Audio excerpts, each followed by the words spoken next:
Assalamualaikum warahmatullahi wabarakatuh. Selamat malam teman-teman. Hari ini hari Jumat tanggal 6 Agustus tahun 2021. Di kesempatan kali ini aku akan membahas soal TWK ya. Jadi konsepnya nanti insya Allah video ini bisa didengarkan audionya doang. Kalau kalian sibuk, aku akan bacakan seluruh jawabannya. Terus memberikan jawabannya juga, kunci jawabannya kayak gitu ya. Jadi kalau kalian nanti punya materi atau soal lain yang kalian bisa kerjakan secara standby, kalian kerjakan yang lain dulu. Nanti opsi yang kedua ini untuk videoku bisa kalian dengerin waktu di kamar mandi, waktu di jalan, kayak gitu ya. Waktu mau tidur mungkin. Ya udah. Terus untuk kalian nanti kalau yang bisa standby, kalian nanti bisa pause dulu ya. Ketika aku bilang jawabannya adalah, aku kasih jeda beberapa detik, kalian bisa pause, kalian bisa cari tahu dulu jawabannya apa. Kemudian kalian bisa lanjutkan untuk mengetahui jawabannya. Kayak gitu ya. Tapi kalau kalian sibuk, kalian bisa dengarkan dan langsung mengetahui jawabannya. Terus kalian analisis sendiri tuh. Untuk terkait benar enggaknya tergantung dari website ini. Karena aku cuma ambil di Google. Baik, kita akan mulai saja. Bismillahirrahmanirrahim. Hubungan antara NKRI dengan semboyan Bhinneka Tunggal Ika adalah: A. NKRI dapat dipercaya dengan semangat persatuan. B. Bhinneka Tunggal Ika merupakan tujuan kebersamaan. C. Persamaan derajat pada seluruh rakyat Indonesia. D. Kesempurnaan NKRI bukan berasal dari semangat kebinekaan. E. Negara kesatuan bukan tujuan utama semboyan Bhinneka Tunggal Ika. Jawabannya adalah A. Jadi jawabannya adalah A. NKRI dapat dipercaya dengan semangat persatuan. Kayak gitu ya. Terus kita akan lanjut ke nomor 2. Prinsip Bhinneka Tunggal Ika yaitu asas yang mengakui adanya kemajemukan bangsa dilihat dari segi agama, keyakinan, suku bangsa, adat budaya, keadaan daerah, dan ras. Beberapa cara menyikapi kemajemukan diantaranya adalah: kecuali A. Kemajemukan dihormati dan dihargai serta didudukkan dalam suatu prinsip yang dapat mengikat keanekaragaman tersebut dalam kesatuan yang kokoh. B. Kemajemukan bukan dikembangkan dan didorong menjadi faktor pemecah bangsa, tetapi kekuatan yang dimiliki oleh masing-masing komponen bangsa.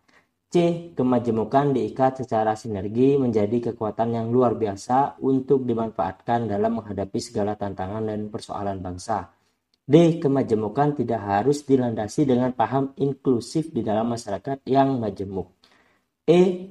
Kemajemukan merupakan suatu kekayaan yang harus dipelihara dan dihargai keberadaannya dan dipandang secara inklusi. Jawabannya adalah D. Kemajemukan tidak harus dilandasi dengan paham inklusif di dalam masyarakat yang majemuk. Kayak gitu ya. Beberapa cara menyikapi kemajemukan diantaranya adalah ya yang lain itu, kecuali yang D. Kemudian, salah satu bentuk hak bela negara bagi warga negara Indonesia: A. Mempertahankan wilayah NKRI. B. Mewujudkan perilaku tertib dalam masyarakat. C. Memperoleh pendidikan. D. Ikut serta dalam menjaga keamanan masyarakat. E. Berpegang teguh pada pedoman Pancasila. Jawabannya adalah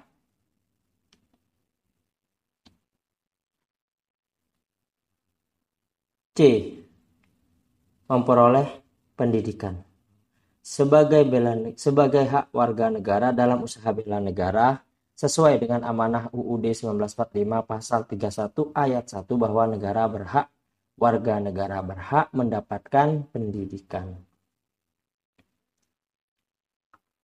Soal nomor 4. Pulau Dana merupakan pulau terluar Indonesia yang berbatasan dengan negara: A. Malaysia, B. Australia, C. Filipina, D. Thailand, E. Singapura.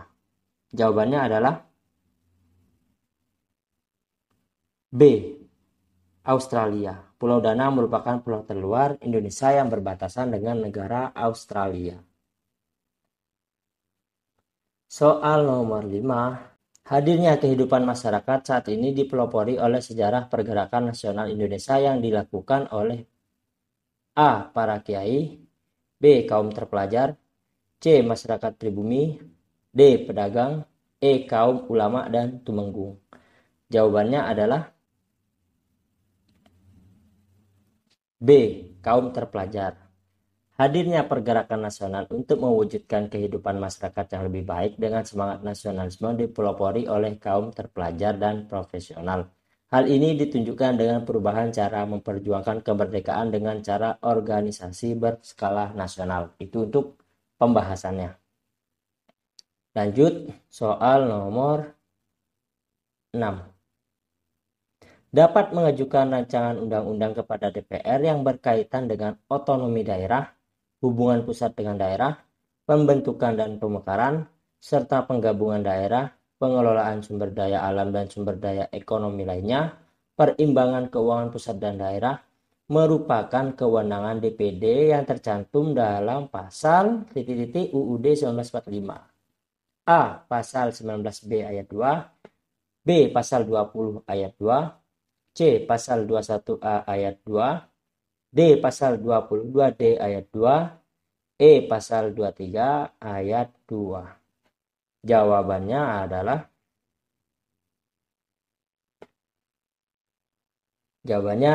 D.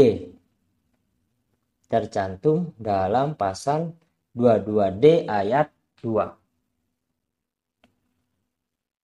Soal selanjutnya.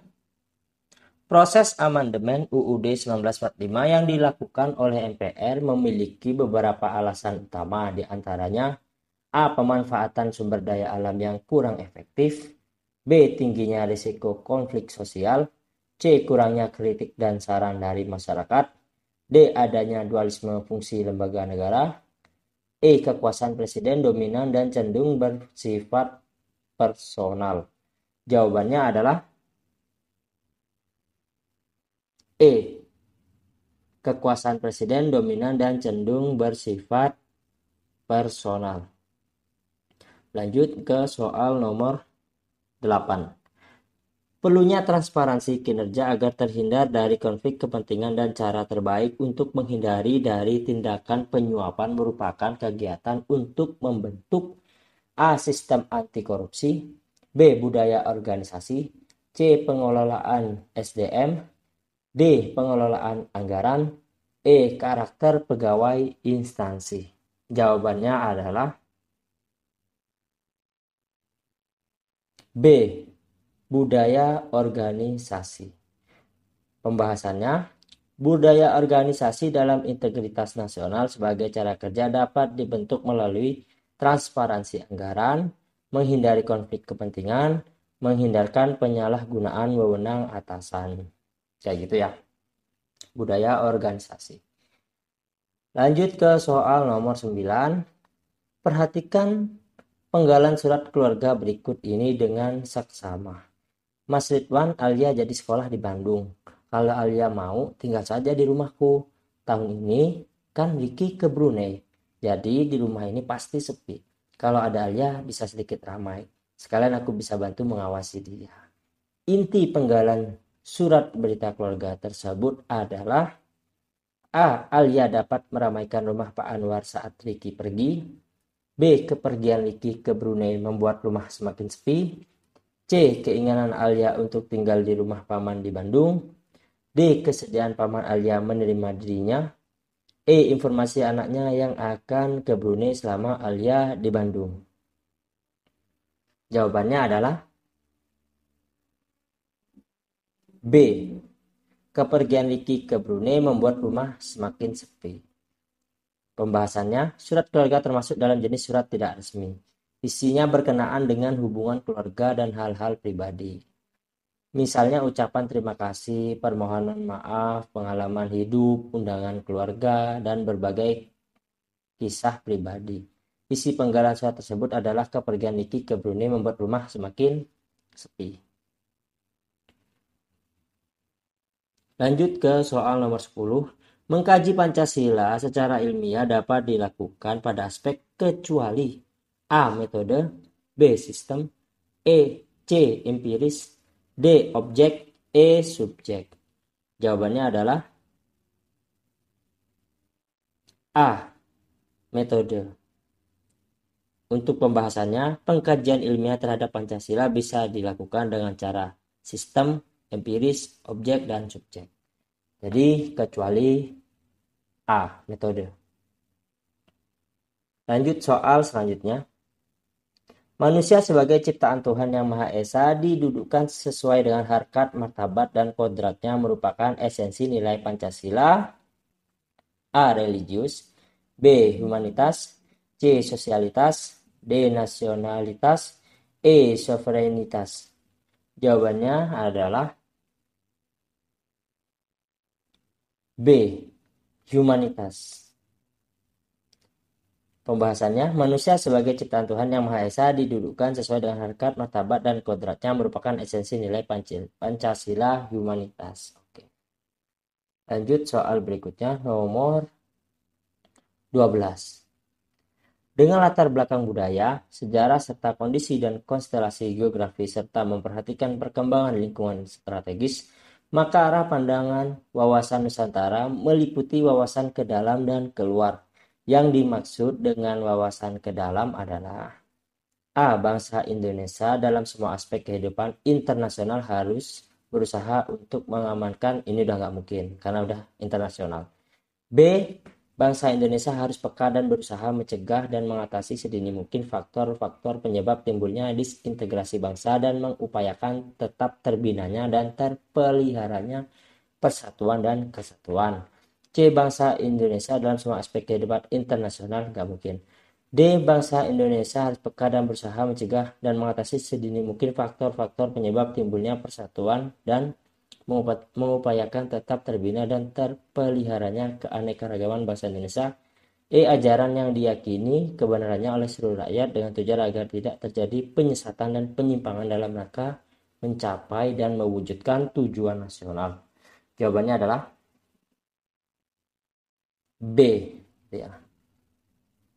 Pembahasannya, wawasan ke dalam bertujuan menjamin perwujudan persatuan kesatuan segenap aspek kehidupan nasional, baik aspek alamiah maupun aspek sosial.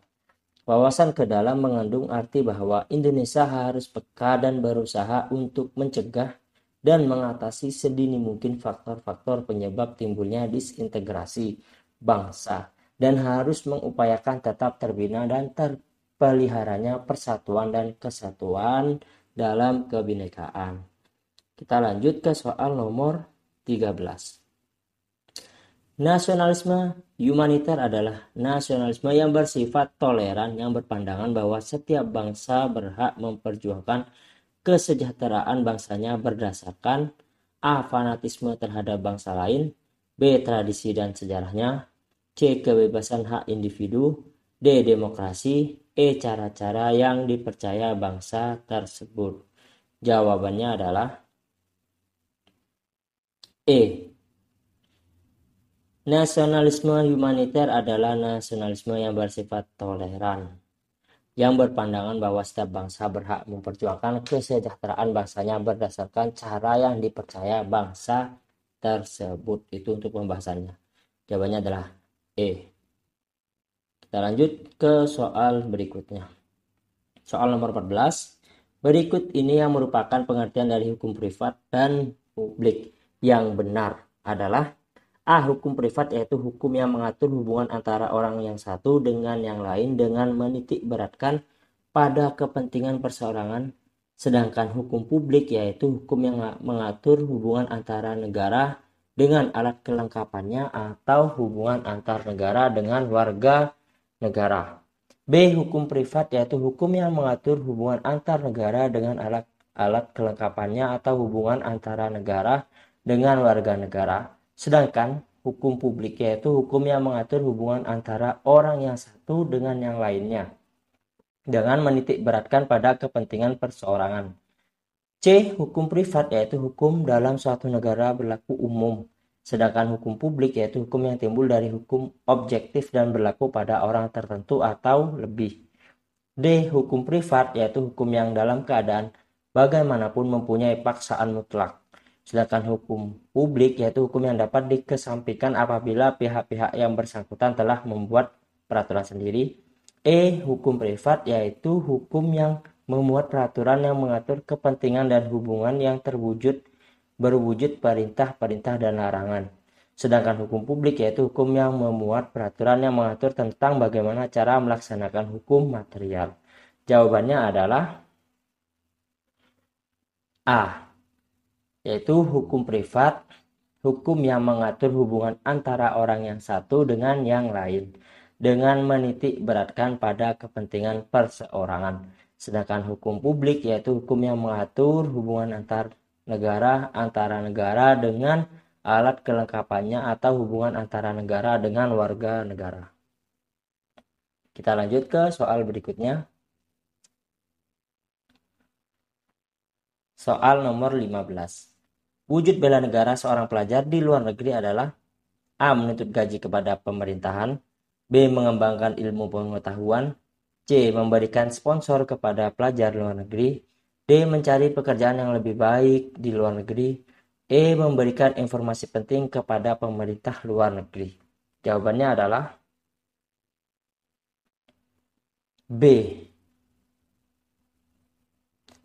Pembahasannya, bentuk bela negara yang dapat dilakukan oleh pelajar di luar negeri dapat diwujudkan dengan perilaku menuntut ilmu dan mengembangkan ilmu pengetahuan agar bisa diterapkan di dalam negeri untuk kemaslahatan masyarakat secara luas. Jawabannya adalah B, mengembangkan ilmu pengetahuan. Soal selanjutnya, nomor 16, makna yang terkandung dalam pembukaan UUD 1945 alinea pertama adalah A. Motivasi spiritual, B. Pernyataan kemerdekaan, C. Motivasi terhadap kemerdekaan, D. Tujuan dan cita-cita negara, E. Susunan negara. Jawabannya adalah C. Motivasi terhadap kemerdekaan. Makna alinea pertama pembukaan Undang-Undang 1945 memiliki dalil objektif bahwa penjajahan di atas dunia harus dihapuskan karena tidak sesuai dengan peri kemanusiaan dan peri keadilan, sehingga bisa dikatakan bahwa penghayatan untuk melepaskan diri dari penjajahan adalah motivasi terhadap kemerdekaan. Soal berikutnya nomor 17. Cermati paragraf berikut. Rumah sakit yang ditata dengan baik pasti tertib, aman, dan bersih dan nyaman. Karena itu pengunjung selalu berdatangan tanpa henti. Untuk itu, petugas rumah sakit membentuk jadwal agar pengunjung memenuhi waktu yang telah ditetapkan untuk titik-titik orang sakit. Pilihan kata yang tepat untuk melengkapi bagian kalimat yang rumpang dalam paragraf tersebut adalah A. Memantau, B. Melayat, C. Menjenguk, D. Mendatangi, E. Melawat. Jawabannya adalah C. Menjenguk. Soal nomor berikutnya, nomor 18. Untuk melengkapi paragraf rumpang, kalimat penjelas yang tepat adalah, kita akan baca dari awal. Menurut penelitian, diabetes mellitus disebabkan oleh tidak berfungsinya kelenjar pankreas secara optimal. Akibatnya, hormon insulin yang diperlukan tubuh tidak dapat diproduksi. Oleh karena itu, konsumsi gula harus dikendalikan agar pankreas bisa bekerja dengan baik. Lengkapi paragraf berikut. A. Tanpa insulin, makanan yang diubah menjadi gula tidak dapat diproses menjadi energi. B. Penderita diabetes mellitus berasal dari masyarakat golongan ekonomi bawah. C. Pankreas tidak boleh memproduksi insulin saat kadar gula darah meningkat. D. Diabetes mellitus merupakan penyakit dialami oleh sebagian besar kaum wanita. E. Makanan manis berpotensi meningkatkan kadar gula dalam darah. Jawabannya adalah A. Jika kita baca, maka akan terhubung seperti ini. Tanpa insulin, makanan yang diubah menjadi gula tidak dapat diproses menjadi energi. Oleh karena itu, konsumsi gula harus dikendalikan. Kayak gitu ya. Oke, kita akan lanjut. Nomor 19.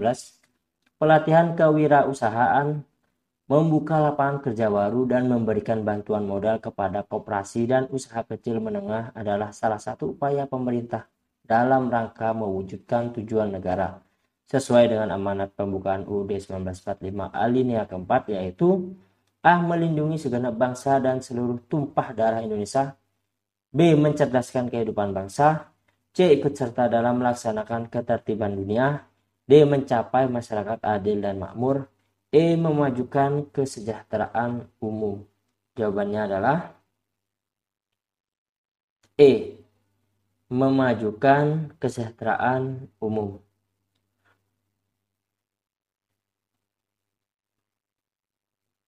Kita akan lanjut ke soal nomor 20. Sifat rasional dan dari nasionalisme Indonesia ialah adanya sikap realistis dan keterbukaan. Hal ini berarti nasionalisme Indonesia harus A. Bersikap apa adanya sesuai kondisi bangsa. B. Memberi ruang bagi semua dan melampaui batas-batas suku, agama, dan ras. C. Berani mengambil yang baik dari luar untuk memperbaiki bangsa sendiri. D. Membebaskan bangsa lain untuk mengadopsi sistem nasionalisme Indonesia. E. Memberikan kebebasan kepada warga negara untuk memberikan ide terkait nasionalis. Jawabannya adalah C. Berani mengambil yang baik dari luar untuk memperbaiki bangsa sendiri. Soal berikutnya. Semangat nasionalisme kaum terpelajar dalam membangun pendidikan skala nasional pada masa pergerakan kemerdekaan didasarkan pada A. Lulusan pendidikan tidak dapat diprediksi. B. Masyarakat pribumi belum tertarik terhadap pendidikan. C. Kolonial Belanda membatasi kesempatan pribumi untuk belajar. D. Pendidikan kolonial tidak tergantung pada masyarakat pribumi. E. Corak pendidikan nasional berlatar belakang barat dan terbatas. Jawabannya adalah E. Untuk kunci pembahasannya, pendidikan masa pergerakan kemerdekaan RI yang digawangi oleh kolonial Belanda sangat terbatas dan berlatar belakang barat, sehingga kesesuaian terhadap nilai dan norma luhur masyarakat Indonesia terbatas pada ilmu barat. Soal berikutnya nomor 22. Sebagai negara yang berkembang dan memiliki banyak sumber daya alam yang melimpah, Indonesia merupakan negara penghasil sumber daya alam yang baik. Dari hal ini kemudian muncul sikap untuk saling hormat, menghormati, dan bekerja sama dengan bangsa lain. Hal ini termasuk pada pengamalan sila Pancasila A. keempat, B. kedua, C. kelima, D. ke-1, E. ketiga. Jawabannya adalah B. Pancasila kedua. Kunci jawaban atau pembahasannya terdapat dalam butir ke-10 sila kedua. Sikap saling hormat, menghormati, dan bekerja sama dengan bangsa lain merupakan pengamalan dari sila kedua Pancasila yang berbunyi kemanusiaan yang adil dan beradab. Negara Indonesia memang memiliki sumber daya alam lebih banyak dari negara lain. Namun Indonesia tetap harus menghormati negara lain karena memiliki landasan sila kedua Pancasila untuk menghormati negara lain. Soal berikutnya nomor 23. Ketahanan nasional dikatakan memiliki sifat yang dinamis. Hal ini berarti A. Ketahanan nasional dapat meningkat sesuai dengan peningkatan kewibawaan negara. B. Ketahanan nasional tidak mengutamakan pada sikap konfrontatif. C. Ketahanan nasional bergantung pada situasi serta kondisi bangsa dan negara. D. Ketahanan nasional menyesuaikan dengan sikap dan perlakuan negara lain. E. Ketahanan nasional dapat menyesuaikan diri dalam kerjasama global yang menguntungkan. Kunci jawabannya nomor 23 adalah C. Ketahanan nasional bergantung pada situasi serta kondisi bangsa dan negara. Kita akan lanjut ke nomor 24. Dengan adanya globalisasi, maka dunia terasa lebih kecil jika dibandingkan dengan keadaan yang sebenarnya. Dahulu, sejauh mata memandang, dunia dibatasi oleh batasan-batasan yang membatasi wilayah antar negara yang mendiaminya. Akan tetapi, sekarang hal tersebut sudah tidak berlaku lagi. Bahkan di zaman sekarang ini, kita sudah dapat merasakan apa itu globalisasi, di mana perkembangan teknologi informasi yang semakin meningkat menjadi media utama bagi proses globalisasi tersebut. Sebagai dampak positif adanya globalisasi dengan perkembangan ekonomi di Indonesia ditandai dengan A. Semakin kurang impor teknologi dari luar. B. Semakin mudahnya arus produksi dan distribusi barang. C. Adanya pembatasan untuk melebarkan usaha. D. Biaya ekspor barang menjadi tidak murah. E. Biaya impor barang melonjak tinggi. Jawabannya adalah ini merupakan suatu kondisi saling ketergantungan. Jawabannya adalah B. Semakin mudahnya arus produksi dan distribusi barang. Soal berikutnya.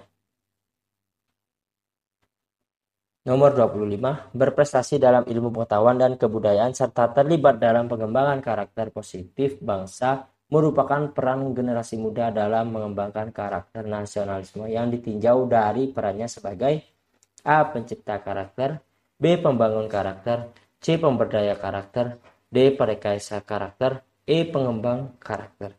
Jawabannya adalah D. Perekayasa karakter. Pembahasannya, generasi muda mengembangkan karakter nasionalisme melalui 3 proses, yaitu pembangun karakter, di mana generasi muda berperan untuk membangun karakter positif bangsa melalui kemauan keras, sikap menjunjung nilai-nilai moral, serta mengaplikasikannya dalam kehidupan sehari-hari. Pemberdaya karakter, di mana generasi muda menjadi role model dari pengembangan karakter bangsa yang positif. Perekayasa karakter, di mana generasi muda memiliki peran berprestasi dalam ilmu pengetahuan dan kebudayaan serta terlibat dalam proses pengembangan karakter positif bangsa. Jadi ini yang D ya, perekayasa karakter. Soal nomor 26, Kongres Pemuda Jawa pada tahun 1918 yang mengubah Trikoro-Darmo menjadi Yong Java dipimpin oleh A. Dr. Wahidin Sudirohusodo, B. Dr. Sutomo, C. Dr. Satiman Wiryo Sutejo, D. R.M. Sutomo Suryo Kusumo, E. Rajiman Widyo Diningrat. Jawabannya adalah C. Dr. Satiman Wiryo Sutejo. Lanjut soal nomor 27. Keberagaman suku, agama, ras, dan antar golongan tidak akan terlepas dari kesatuan NKRI. Bahkan bentuk negara kesatuan dikukuhkan dalam konstitusi dan tidak dapat diubah sebab bangsa Indonesia merasa A. Paling tinggi derajatnya, B. Merasa kaya akan budaya nasional, C. Memiliki kesamaan visi, D. Dapat hidup sendiri, E. Mampu memenuhi kebutuhan. Jawabannya adalah C. Memiliki kesamaan visi. Soal nomor 28. Sikap iba merupakan bentuk kepedulian terhadap orang lain, mau berbagi dan berkorban untuk kepentingan yang lebih besar. Sikap ini seharusnya dilakukan masyarakat Indonesia tanpa menghilangkan ciri dan karakter budaya masing-masing, karena sesuai dengan asas wawasan Nusantara, yaitu A. Kesetiaan, B. Solidaritas, C. Kerjasama, D. Kejujuran, E. Kepentingan bersama. Jawabannya adalah B. Solidaritas. Pembahasannya, asas wawasan Nusantara. 1. Tujuan dan kepentingan yang sama. Masyarakat Indonesia memiliki tujuan dan kepentingan yang sama di bumi pertiwi ini. Salah satu contohnya dapat kita lihat seluruh rakyat Indonesia menginginkan kemerdekaan dan melakukan perjuangan bersama-sama melawan penjajah. Nomor 2, keadilan. Seluruh elemen masyarakat memiliki hak untuk mendapatkan keadilan dalam berbagai aspek kehidupan bernegara baik secara hukum, ekonomi, politik, dan sosial. Nomor 3, kejujuran. Kebenaran dan kejujuran dalam berpikir dan bertindak merupakan asas wawasan Nusantara yang sangat penting. Keberanian dalam berpikir dan bertindak sesuai fakta dan kenyataan sesuai ketentuan dilaksanakan demi terciptanya kemajuan. Nomor 4, solidaritas. Sikap solidaritas merupakan bentuk kepedulian terhadap orang lain, mau berbagi dan berkorban untuk kepentingan yang lebih besar. Sikap ini seharusnya dilakukan masyarakat Indonesia tanpa menghilangkan ciri dan karakter budaya masing-masing. Nomor 5, kerjasama. Kesadaran akan tujuan dan kepentingan bersama akan menimbulkan kerjasama dan koordinasi antar elemen masyarakat Kerjasama dan koordinasi ini dilaksanakan berdasarkan atas kesetaraan untuk meningkatkan efektivitas pencapaian tujuan bersama. Yang terakhir nomor 6, kesetiaan. Kesetiaan merupakan asas wawasan Nusantara yang menjadi tonggak utama untuk menciptakan persatuan dan kesatuan suatu negara. Kesetiaan dapat diwujudkan dengan melaksanakan berbagai kegiatan sesuai aturan dan bertujuan demi kemajuan bangsa dan negara. Kita akan lanjut ke soal nomor 29. Berikut ini yang bukan sebagai komponen untuk membantu sumber daya manusia dalam institusi agar memiliki integritas tinggi adalah A. Promosi, B. Mutasi, C. Rekrutmen, D. Seminar, E. Prestasi kinerja. Jawabannya adalah D. Seminar. Seminar yang dimaksudkan dalam instansi merupakan cara untuk meningkatkan kinerja, bukan membangun integritas, gitu ya. Karena di soal nomor 29 ini adalah kaitannya dengan integritas, jadi yang D adalah jawaban yang bukan, alias seminar adalah bukan. Iki kita masuk ke soal yang terakhir. Nomor 30. Alinea keempat dalam pembukaan Undang-Undang 1945 tidak boleh diubah atau diamandemen karena A. Merupakan tujuan kemerdekaan bangsa, B. Merupakan falsafah hidup bangsa, C. Merupakan cita-cita bangsa, D. Merupakan intisari perjuangan bangsa, E. Merupakan landasan undang-undang lainnya. Jawabannya adalah B. Merupakan falsafah hidup bangsa. Baik ya teman-teman, kita udah masuk 30 soal. Panjang juga ya. Ya, semoga kalau kalian suka dengan video ini silahkan kalian like. Terus kalian bisa bagikan ke teman kalian. Jangan lupa di subscribe juga biar tambah banyak subscribe-nya. Jadi sekian, kalian semangat sambil menunggu jadwal ujian SKD. Ayo terus belajar. Sekian dari aku, nanti insya Allah kalau memang ini menarik atau berguna buat kalian, aku akan bikin video lagi yang seperti ini insya Allah jika ada. Oke, sekian. Wassalamualaikum warahmatullahi wabarakatuh.